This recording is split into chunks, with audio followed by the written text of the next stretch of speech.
There's misogyny everywhere, particularly in leadership, that we do not want to see. I always feel like if there's a small piece of me that can switch that viewpoint with a group of 16-year-olds, then I'll keep doing it.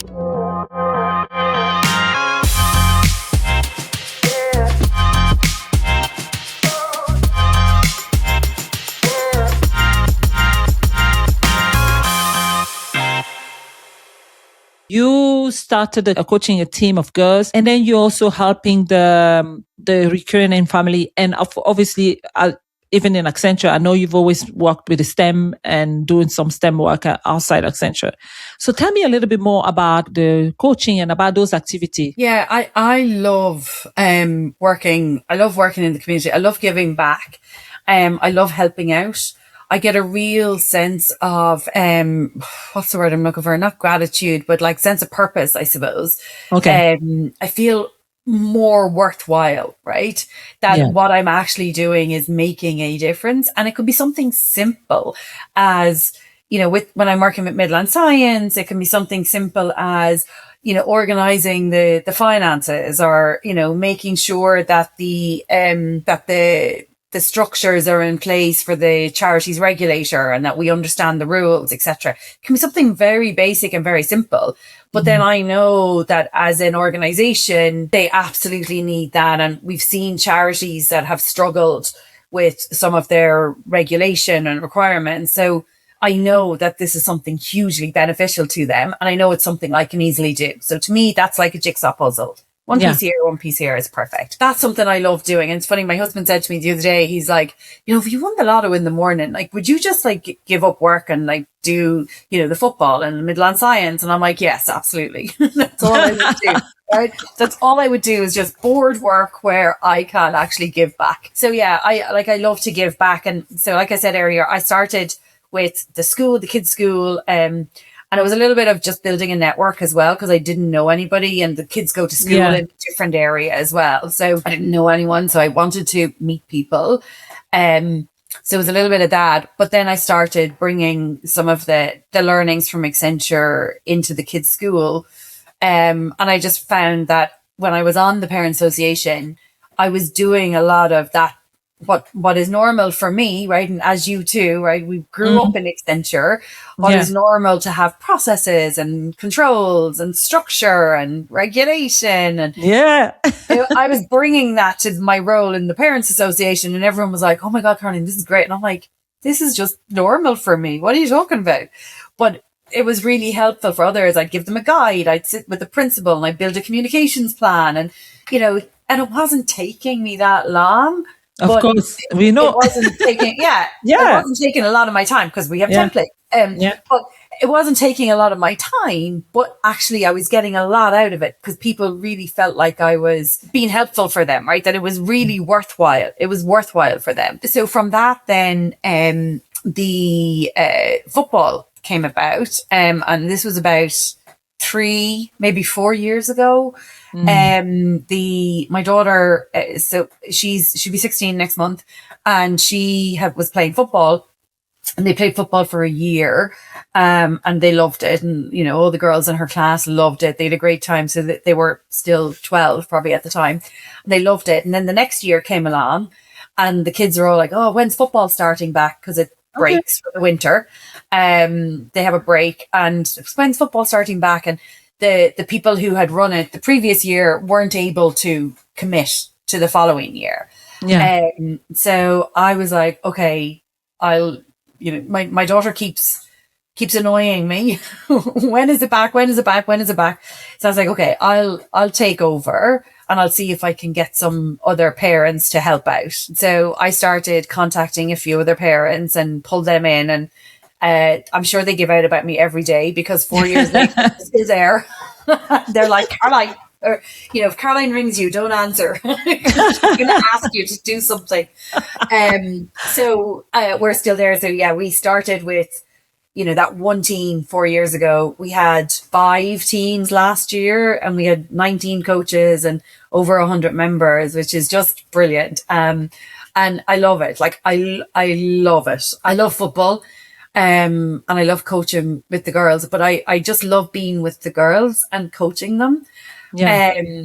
And, again, there's a part of me that is, you see the way social media is nowadays, it's so toxic in some parts. And I hate that our girls are growing up in a world where, they're always on social media. They're always seeing stuff in front of them. There's misogyny everywhere, particularly in leadership, that we do not want to see. And I always feel like if there's a small piece of me that can switch that viewpoint with a group of 16-year-olds, then I'll keep doing it. Okay. Even though my daughter keeps, she'll give out to me and she'll tell me to stop being stupid and stop saying this. And typical teenager. I just okay, just ignore it. Just do it. She would appreciate it. We all be teenagers. Somebody's going to listen. Someone's going to listen to me. I love doing that. In the middle of all that was when obviously the war in Ukraine, and there was a lot of Ukrainians displaced, and some of them got moved into the village that we live near. So I worked with a few others with supporting them integrate and integrating into the village, getting them settled in schools. There was a couple of families that were here in the village. So just really helping them settle and help them, like even basic stuff like how to get the bus into Portleash from here, and how to, get the kids to school, help them find jobs, and how they were going to get into towns and stuff. And they lost so much. It's just absolutely frightening that for the virtues. Your life can change. Huge in an instant of like, only because of where you were born, right? And that's simply all that is. And I say that to my kids all the time. Like, it's just, you were born here and you were lucky. Like, if you were born in Ukraine, in Gaza, I'm traveling to India next week, in India, like, it's just by the virtue of where you were born that you do not have to face this. That is it. That is all it is.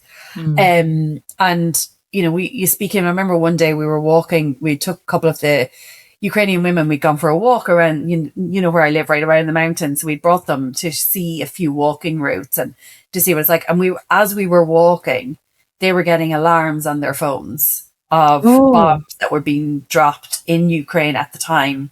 Oh my God. And they obviously still had family back in Ukraine. And it is one of those moments where it is just like a bloody hell. Like, this world is crazy. And here we are walking in the mountains in a small little village in Laois, and these poor people have family back in a city in Ukraine, and they're getting alarms because they're being bombed. Exactly. Yeah. It really just, and like, I know you've had your own, it's just frightening. It's absolutely just frightening. Yeah. And tell me, how did you get, because I think before we go into, I want to come back to the girls for a minute, but when you talk about the Ukrainian, how did you navigate that? Were you working with the council, or how did this all start for the Ukrainian support? So it all simply started as we heard they were moved into the village, and we, one other woman, of course, in the village, organized a group of like-minded individuals who wanted to help. That was it. And how did you navigate the language barrier? So were there someone to No, Microsoft Teams or Microsoft whatever language. Now, after a few weeks, there was another lady who arrived who had been an English teacher in Ukraine. And she's actually still here. She works in the secondary school now as a translator and support teacher. And she was fantastic. She was really, really good. But before that, like, we were trying to just translate ourselves. We had we tried to engage with local councils on different aspects. Even just trying to, because it was at that time where they were really, Ireland were really trying to create an integration for them, support for them. We were trying to contact that. I used a couple of contacts in Accenture to, get some names of people that we could work with as well. But it was very much just try and do everything we can. Like, even simply, we knew how many kids were there, what ages they were. So we went out to the community about getting uniforms for them and other bits and pieces for them for the house. So even, like a cot for a baby that we knew was arriving, and little things like that we'd organize to bring into the house and that they were staying in. So yeah, it was very much community driven. They have a fantastic community here in Clonsea. And they really come together, and that was another brilliant example of them really coming together to help the Ukrainians settle. They've moved on. A lot of them have moved on now. Out of the country, or maybe just moved on out of the area? Both. Some have moved out of the area and have settled elsewhere. There was a couple of girls that went to college in Limerick. There was some that went home. So a great mix, which was brilliant to see. But those first few months were just really, really, really difficult for them. Really difficult. Yeah. And that's amazing. To get involved into this kind of situation where, for example, you're not a psychologist, you're not a doctor, you're not a therapist, and also mostly you don't have the language. So that shows a little bit of, it's very inspiring actually, and that's good and well done to your community as well. And I suspect there were a lot more other community around the country supporting people like that. And now, when we bring the skills that you use for starting, seeing a gap with the football team for the girls, and the first question people might be wondering: did you had any former skills in football? Like, were you a player? Because I used to play as a teenager. 100 people's member is big. Like, people don't realize it is. But so I did play. When I was a teenager in school, my last couple of years in school, and then I stopped for a few years. I didn't play when I was in college, and then took it back up for a year or two after. But I was not anything special. I was not brilliant. But I loved it. Like, I really enjoyed it, and I still do. I'm jealous. I see the girls play, and I want to play. I think I can play, and I'm not able. I did try and do. So they have in LGFA, they've got a mothers and others group, which is basically for anybody, who still wants to play but are not really able to play competitive or don't want to play competitive.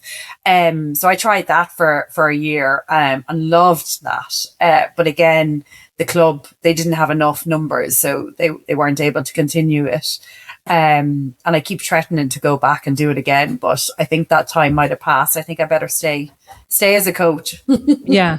And now tell me something. So how do you spot the potential of the girls? Like, is he a competitive, or how do you spot the potential of the girls? Yeah, it's a mix. So at the more younger age, like under 8, under 10, under 12, that's not competitive. That's all about teaching them skills, but it's just fun, right? So it's teaching them the fundamentals in a fun way.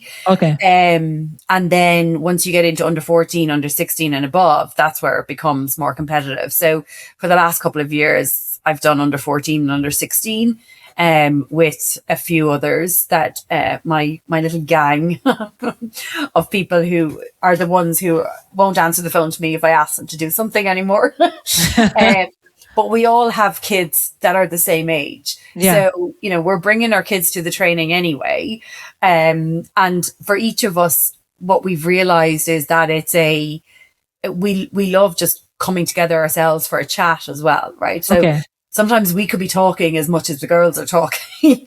And John, who is our other coach, John is given out to us all for talking because we're not listening to him. But the girls, I mean, there's like, you can spot potential, but it's more, I just love seeing them play. And like, we often say there's been a couple of girls over the years that, we as a coaching group, we're devastated to see girls not play, to stop playing. We just want them to stay and to come back and to, be there. Just, to be part of a team, to, be exercising, realizing that their body can do so much and they're so capable, because you just see the confidence in them. And you also see how they are so not confident in themselves and have no self-belief. They'll right now we're doing running training with them. We haven't started with the younger girls, but the older girls are doing running training. And you can see with the coaches, they do the running and they're like, oh, I can't do it. I can't do it. And then they come in and the coach is like, Emma, you said you couldn't do it and this is what you did. And then you did your second lap faster and your third lap was even faster. Like, you need to believe in yourself. It's your head. And this is what, they have to understand. And, as you and I've been talking, we have to understand that about ourselves as well, right? Yeah. Stop letting our mind take over our actions. And I see that's probably one of the key skills that you're bringing into, that you've learned to learn about yourself, and you're very empathetic about what's happening from what happened to you, is it? When you were at that age, and mostly I agree with the whole concept of what exposed into that we would not have been exposed in our time, which is the access to social media and all that is going on in there. And it's nice that there's still that ability to bring them out of it and just do something that will help them develop. Now, let's talk about the STEM. That, for me, I've always seen the STEM as your baby. So let's talk, what is a STEM? When someone hears STEM, I know we hear that expression a lot. And then what exactly are you doing there in the Midland? What are they doing in the Midland? Yeah, so STEM refers to science subjects and trying to encourage more students to do like science, technology, engineering and maths. And then they add STEAM sometimes as well, which adds art. Okay. But essentially it is trying to encourage more learning in those areas. And Midland Science are a charity organisation based in the Midlands. And their remit was to originally, when they were originally established, they're actually 25 years this year. Okay. But when they were originally established, it was to get more children into college from the Midlands, because there were lower numbers. The Midlands was the lowest number of students going on to third level education. Oh, wow. Yeah. Okay. So originally that's where it came from. And over the years, they've just grown and been so phenomenal around their work with students, but not only students, across the community in general. So that science outreach with community. And it, particularly if you think about the likes of, COVID and the whole vaccine questions, and even just things like, all of the fake news that you see in the media. It's like science has become more normal in general conversation, where you just think about vaccines, like whether you're going to get a COVID vaccine or not going to get a vaccine, and why it's important, or why people think it's not important, or MMR vaccines or flu vaccines. So even just proper education of factual information and how you can actually help the general public understand science-based information, so that they're not getting their information from other sources. Okay. So they're doing a lot more of outreach as well. And then obviously working with schools and helping do work in schools around science subjects. So they would go into schools and do workshops in schools. Okay. So the teachers, don't have to add something else onto their curriculum. Because for teachers, they've such a busy curriculum, both in primary and secondary education, and they may not always be trained in how to do certain workshops, whereas we will send people in to do workshops, or we'll do workshops ourselves, and they're fun workshops, right? They're really fun workshops where they might build a Lego robot, or they might do an experiment in a chemistry experiment or a biology experiment, but they're doing it in a fun way. So they don't realize that they're doing science, right? But they are learning about something that is important for them in the world, or that they can relate to. So again, for me, when I applied to join the board of Midland Science, it was a case of, at the time, Accenture were doing huge amount in inclusion and diversity and women in STEM. And I was engaged in that internally in Accenture.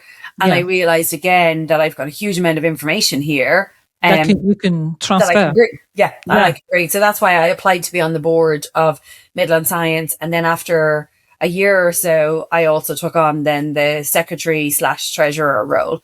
Okay. So I'm doing that for them as well. But they're such a fantastic organization that are so small, crazy, crazy small. And actually, Jackie might be a brilliant person for you to have on your interviews. Maybe I'll line her Yeah. up for you next. Jackie, the call out is for you. Yeah, Jackie, Like, your turn. But Jackie is the I CEO like of that. Midland Yeah. Science, and she Yeah. is Midland Science. Like, she's amazing. Yeah. And she's such a fantastic story as well. But it is a small organization that are just, fighting, punching well above their weight in terms of what they do in the area. And it's when we cover Midlands, it's like Laois, Offaly, Westmeath, Longford. There's some borderlands that we sneak into sometimes Yeah. when we're asked, but it's such a brilliant organization that they do, and it's it's a charity, so the schools get it for free, the public get it for free, the community in general get it for free, and we just run it as a charity. And have you seen an improvement? Because you say Midland was that's a bit disappointing because I'm from the Midlands. So, but did you see an improvement since then they got involved? Huge. Yeah. Huge improvement. Huge. Okay. Yeah. And you can see on their website, if anyone checks it out, midlandscience.ie, Okay. on their website, they talk about the improvement in the numbers, the outreach, what our outreach numbers have been like. It's been fantastic. Yes. There's definitely been big numbers. And even in, the kids that, say 5-10 years ago, kids that would have gone to Midland Science workshops or have done a workshop in school and then have gone on to, be engineers or be scientists or even just do something creative themselves. Like, we had one young lady who, I think she's over near Port Way actually. She had done Midland Science workshops in school and she loved them. And she went on to create noise cancelling headphones. Okay.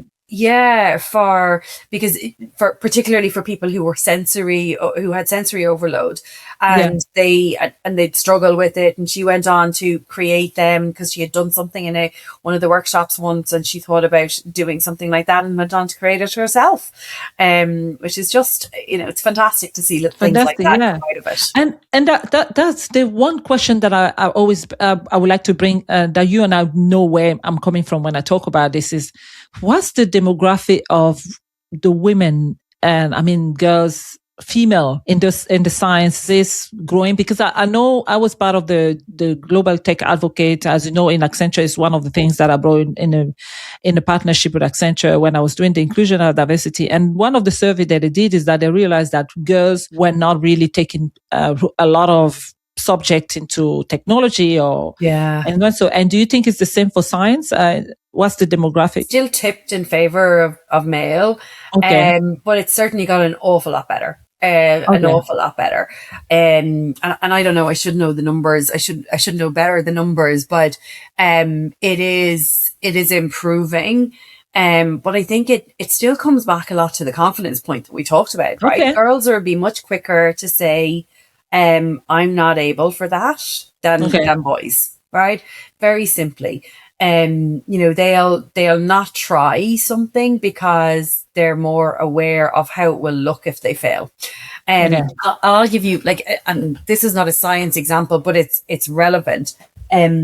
My daughter, so she plays camogie as well as football. She plays camogie for years, with the same team, since she was 7 probably to 15 or whatever. And it's the same team, same group of girls, changes a little bit every second year, but then they go back to their normal age groups every other year. And there was one day at training, and I'd say the girls were 14. And the coach, it was the end of training, and the coach said, let's have a bit of fun and we'll have a crossbar challenge where they have to hit the ball off the crossbar, right? Like same as soccer or football, but it's with a slitter and a hurl. And there was, I'd say, 15, 16 girls there. I said, okay, who's up first? Silence. Right. Silence. Come on, girls, let's go. Come on. Someone come up first. Silence. Nobody stepped up. And the coach is like, okay, I'll go. So he went up and he went first. And he's like, okay, who's next? Nobody stepped up. And eventually he had to ask his daughter to step up and go first. because she was in the group, and then slowly, one by one, the rest of them came up. And I would often say that story, because if that was 15, 16, 14-year-old boys, I know 100%, like my son is 13, I know 100% the boys will be racing each other as to who would go for, because they That's key. just have this inner confidence of, I can do it. Of course I can do it. Why wouldn't I do it? You know, and like, I see my daughter, she has confidence. She's very self-assured. She knows what she's able to do, but she still wouldn't be the first one up to do something. Yeah. And We I don't say, like to make a fool of ourselves sometimes. We're afraid. yeah, We're self-conscious. Yeah. exactly. And I say to her, but why? And she goes, because I mightn't get it. And I'm like, but that's okay. Why? And I've brought her up to be, I've encouraged her and probably overdone it a little bit over the years, to encourage her to be confident and encourage her to, do it, but she still hasn't. And I can't see why. And it's the very same with school science subjects. I can't do maths. Yes, you can do maths. But the boys will keep doing it, even though they might fail every time, but they don't care. Yeah. And it's the same, it's the same with job applications. Like, a woman will, oh, I can do that. Maybe I can do that.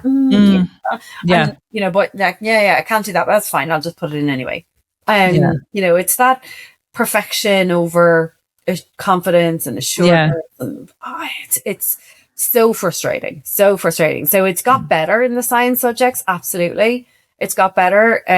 But it still needs more. Yeah. And I think hearing you, and I feel even from my own experience, that I feel like there needs to be a little more emphasis on mentoring girls. Yes. And obviously, social media, like you say, we both agree that social media hasn't been helping, but I think we should be able to have, using their platform to actually push that sense of mentoring. So beat the bad news, and you just have to put your lipstick on and your nice hair and you're looking good. Yeah. That's all it's about. No, it's probably about a lot more than that. We can probably go in using the same medium and encourage them, isn't it? Yeah. Because I feel the need is there, really, because women are really struggling a lot with a lot of things, right? Yeah. And that says, I want to thank you so much for such a powerful conversation. And there's a lot there in terms of self-awareness, courage, and resilience, and also not taking no for an answer. always been wanted to be part of the solution, and which is amazing. And that's, for me, you are the ultimate change maker, and we are so thankful that you came onto GSTV. But one last question: how do you do it all? How? How Caroline does it all? I don't. Do you have a plan, or do you have sticky notes on your wall? No. If I showed you the sticky notes on my wall right now, it's funny, like, because I don't, right? And I think this is like, this is one of the things, we grew up with the whole, you can do it all, women can do it all. I mean, I'm now at the, post menopause stage of, like, there is no way you can do it all. It's just not happening, right? No. It's absolutely not happening. I will do what I can do. And if I need to lie down and have a rest, I'm lying down and having a rest. So definitely there's no, I can do it all. I think that that's been a realization, certainly over the last, even just 5 years, of like, no, there is no way you can do it all. You need to know when to say no. You need to be realistic about your abilities, back to what you said earlier about knowing what you're good at and knowing what you're not good at. And I would joke with, like, the girls, the women that I do the football with and others, is like, I know I can do this, but you can do this, because that's what you're good at. So it's knowing what people are good at that can help you and that you can delegate. And also it's just having that community around you, right? Whether it's your family, your neighbors, your friends, it's having that community that are around you and just using them. Do not take everything on by yourself, and not, think that you can do it all, because you'll just wear yourself out and it's not going to be good for anyone. It's been an amazing pleasure to have you on GSTV, and we want to thank you guys, listeners. So if you like what we're doing here today, please like and subscribe, and stay tuned for amazing stories. Today we had Caroline Brazil in our show, And she is a change maker in the community, and she's also a client account lead in Accenture. And thanks everybody for listening, and have a good day. Thank you. Bye. Thank you.